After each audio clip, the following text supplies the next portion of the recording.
Do you need a green screen but don't have the space or can't afford one? Then you need Personify Chromacam. This program will allow you to use your laptop webcam or any other webcam that you may have with a green screen effect. It's available for free to use forever with watermark, or you can buy the Chromacam Pro for a one-time fee of $30. Check it out in the description below. Hey guys, it's Random Fandom. Today we'll be taking a look at the $70 On 8-inch tablet from Walmart. So here's the box that the tablet comes in. You can see, yeah, it does. It has a picture of the tablet, and one thing I want you guys to see right away is that it does have a Walmart button on the navigation bar. So there you go. You can see that hopefully clear enough through my crappy webcam, since I don't have a good camera yet for unboxing reviews for my channel. So there you go. Now this tablet has a 5V 2A USB charger and a 3.2 feet micro USB cable, 2 gigs of RAM, a quad core 1.3 gigahertz processor, 16 gigs of storage, 0.3 megapixel front facing camera, and a 2 megapixel rear facing camera. And this tablet does come with Android Pie, and in addition to the Walmart button that you have for the bloatware, you get Walmart Grocery, Sam's Club, Voodoo, and Walmart eBooks. So that is all the bloatware. Now fortunately, you can disable the Walmart apps. You can disable the Walmart button if you follow instructions on XDA on how to do that. There's a simple ADB command, so that would be Android Debug Bridge command. You enable ADB in developer settings, and you'll be able to disable the Walmart button if you want to live with the stock ROM. So some cons for the stock ROM is you do have the Walmart bloatware, you got the Walmart button, and it doesn't support live wallpapers, and it doesn't have good RAM management necessarily, because while you can have a lot of apps, because it's using a 1 gig ZRAM allocation, when you switch between apps, since it is ZRAM, which is compressed RAM, it takes a hit on your CPU. So multitasking on here might be sluggish if you have a ton of apps open. It's not a big deal for some, and it might be a big deal for others. I mean, it depends on what you want. So for me, it's crappy. I mean, if you root it, you can change that. I mean, it's not a big deal. I mean, web browsing and email should work fine. I mean, as long as you have only a few tabs open. If they're very demanding web pages, then you might have some sluggishness, but that's to be expected on a cheap $70 tablet. I mean, it's good for just general light usage. I mean, music playback should be great. I mean, it does have Bluetooth, and it does have a headphone jack, which a lot of $1,000 flagship phones now don't have. So we'll go ahead and unbox this tablet. Now I have opened up this box before and got the tablet out and used it a bit, so that's why I'm able to tell you some things. But I just want to give you a general unboxing experience. So right now, you see this tablet is in a cheap tray. It's not a premium unboxing experience.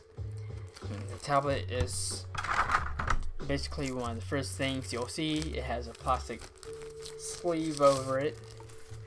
Take that off, and it does have a screen protector on top, but it's not one that you want to keep on there. So you just have to do the satisfying peel.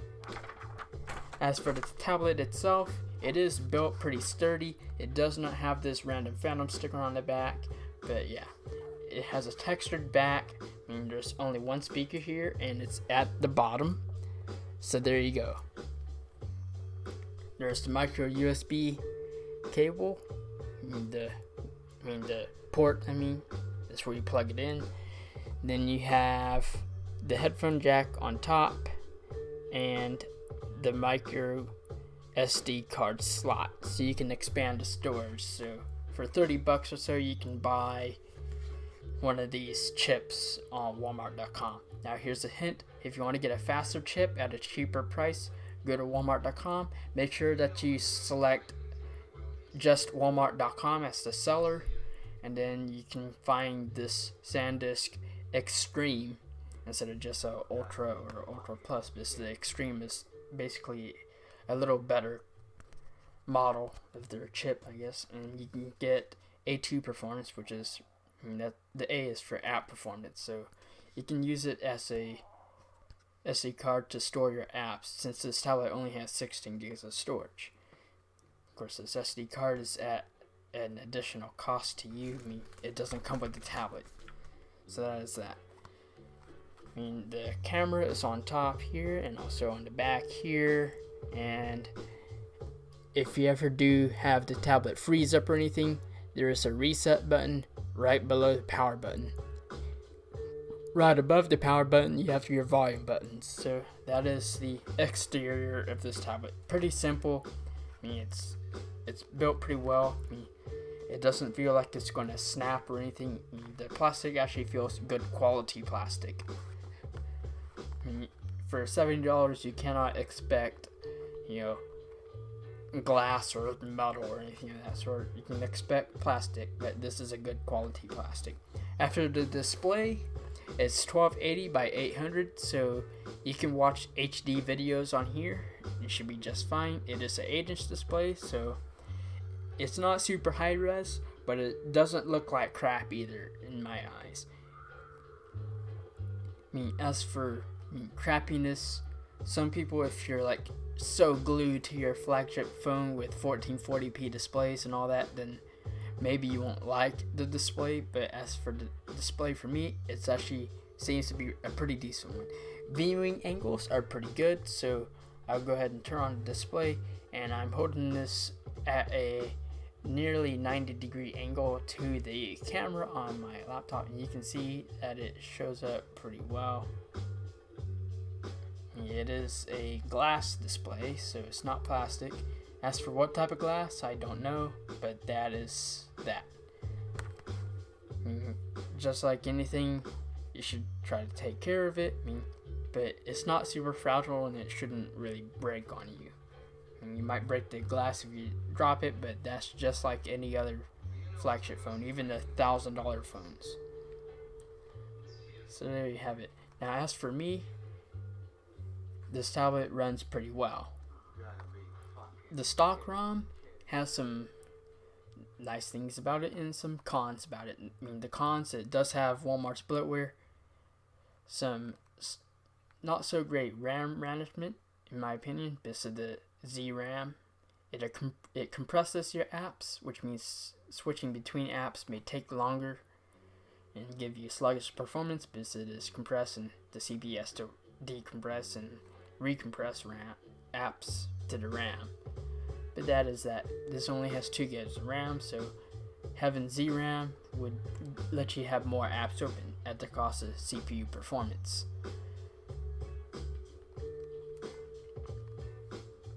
As for scrolling through the UI, it should be perfectly fine and smooth. It is a quad-core 1.3 GHz processor, so it's not super fast, but it's not like shit tier processor for general task. I'll go ahead and log in here on my tablet. Now I did get this device rooted, because since this device does have Android Pie, by stock, it supports Project Trouble, which means you can put GSI ROMs on here. So I got rid of the Walmart button, the Walmart apps, and the crappy RAM management by switching to a GSI. So I am running Bliss OS on here now. Now with Bliss OS, it takes up I think around the same space as the Walmart stock ROM, which is Android Pie, but I do get better features out of it. Instead of having the bloatware apps, I do have customization built into the ROM, and I also get live wallpaper support. This that is one of the features that the Walmart ROM does not support. And other than that, it supports pretty much every major Pi feature that you take for granted perhaps on your phone, like picture-in-picture, so you can watch YouTube videos while doing something else and that sort of thing. And that all works just fine. So general usage, when you're browsing the web on the stock ROM, it can be a little sluggish with the compressed RAM, but other than that, it should be okay. I mean, sending emails should work fine. Doing light gaming should work fine as well. I actually even managed to run Call of Duty Mobile on this tablet. Now, I would not recommend doing that if you want to be competitive, but if you don't mind putting up with 20 frames per second and some frame rate drops, then you can go ahead and play Call of Duty Mobile on it. Some tips if you want your gameplay experience to be better with Call of Duty Mobile is just be a camper.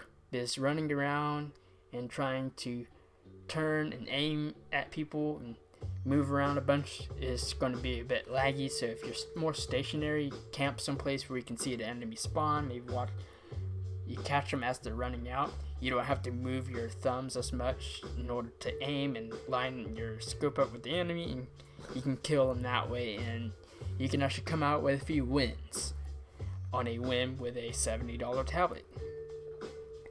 So there you go, that is general performance with stock. Now with the GSI ROM, performance is better. Browsing the web is quite a bit better because I don't have the VRAM allocation. But I can't have as many apps open, but that's okay. I can still have a pretty good number of apps open. I mean, right now, the background music for this video is actually being played on this tablet. Now, some cons to note.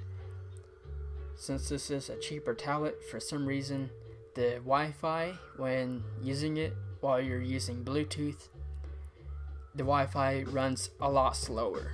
So that is that. But that is something I actually noticed on my $60 flagship S5, which is used me. It also has the same issue as Wi-Fi goes slower with Bluetooth. Some flagship devices have that issue. It's just something I've read is it happens more on some Pi devices, but that is that. Maybe it'll be fixed in the future. Now, when I got this out of the box, it was already up to date on May security patches, so the patches are less than a year old, so who knows how long they'll be updating this device. But as for that, if they choose not to update the device, since you do have Project Travel support, you can put a custom ROM on here. So $60, $70 tablet, the $70 tablet does really well for that part. It doesn't have TWRP yet, it doesn't have custom ROMs for this device, but you can put a standard GSI image on here, so that should be fine. So running BlissOS runs pretty well. Slightly better performance in Call of Duty Mobile, means slightly better gaming performance. No Walmart bloatware, no Walmart home button. I do get live wallpaper support as well, and all the typical Android Pie features, and that is that. So for stock ROM, you can expect decent performance as long as you're not doing heavy multitasking. With GSI, you can expect better performance. This device overall is not super fast either way, but it is usable. As for the camera quality, I'll go ahead and show you some pictures that I took with this tablet right now. So go ahead and add these pictures in here through the magic of editing.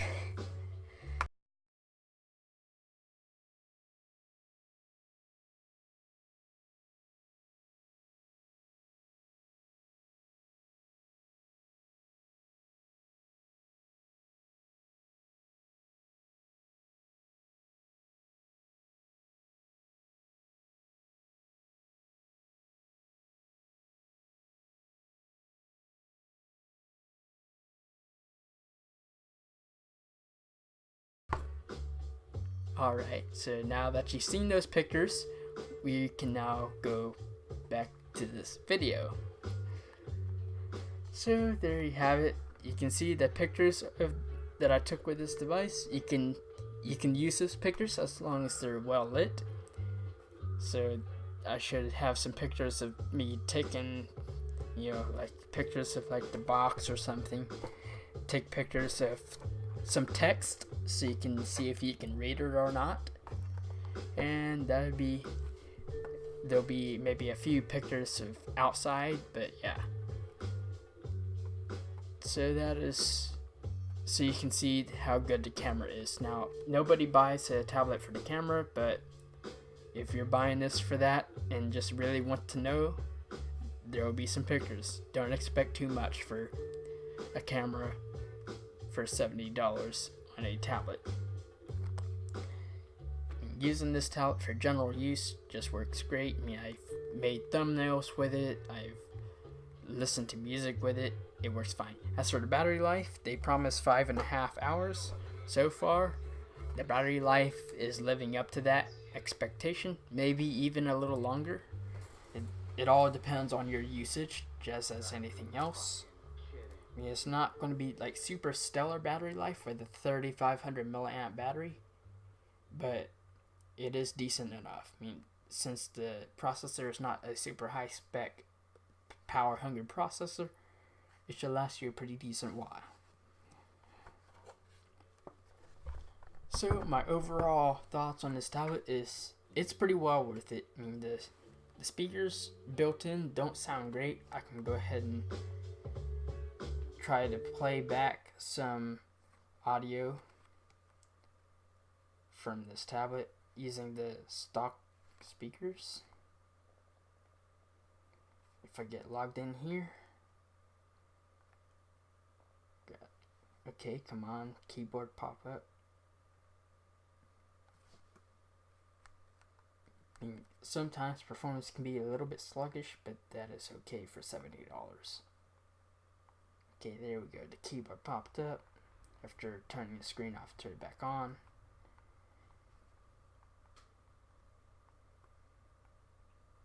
I can log in here with my nice long password. There we go. Now we can go ahead and play some music.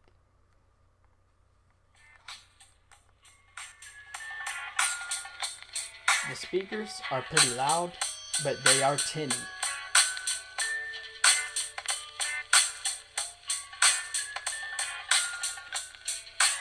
They don't have a lot of bass to them, for sure. Of course, you can bump up the bass a bit if you tweak your audio in your music player. So I'm using Power Amp. I can add in a little more bass. Of course, it won't be as loud, but it will sound better. And basically, I think that's kind of the goal that they was want to go for this tablet, is try to get it as loud as possible and not worry about bass. But it can sound somewhat decent if you tweak the audio. Yes, it's a tablet speaker, and it sounds a lot like a phone speaker. I mean, not a fancy flagship phone speaker, but a speaker from a phone like a few years ago. That's what it sounds like. I mean, it's not super great sounding, but it is usable. So there you go. That is the speaker quality. And this tablet, it's pretty good. I mean, for $70, it does great. I mean, there's been other people do some emulation on here, like ETA Prime did that, and he ran a few games, and it ran pretty decent as long as you keep your expectations low and your choice of games to less demanding games. I mean, if the games are heavily optimized, then you can run the heavier optimized games on here, and it should do okay. But games that are not really optimized and are heavy to begin with, those games don't run as well. You do get what you pay for, but what you're paying for here is actually a pretty good deal, because you are getting 2 gigs of RAM instead of 1.5 gigs, and you're getting Android Pie. I mean, this is the closest competitor to this that is well known is a Amazon Fire. So you got a Kindle Fire 8-inch. That is the direct competitor to this. Linus made a video where he compared the 10-inch Fire to this. That is not a proper comparison, because the 10-inch version cost $150, I think. I'll go ahead and link this tablet and the Amazon 8 and the Amazon 10 in the video description so you can see. But comparing this to its proper competitor, the Amazon Fire 8, it's got pretty similar specs. The processor is like the same exact one. Now, as for the benchmarks, in ETA Prime's video, the Amazon Fire did slightly better. Now, my guess is probably maybe due to some of the memory management and having Google Play services on here, but you would rather put up with the few points lower score and get this than the Amazon Fire. And performance between the devices are like very similar, I think, for what he said, so like you're not really going to notice much anyways, but you will notice your app selection is a lot lower if you get the Amazon device instead of this. As for future proofing, this is more future proofed, since it has a little more RAM, and you can put GSI ROMs on here. So there we have it. That is the summary for this tablet. It's a pretty decent tablet for $70. It's actually a really good deal, because most tablets around that price point don't have as good a specs as this, and they're not as well as known.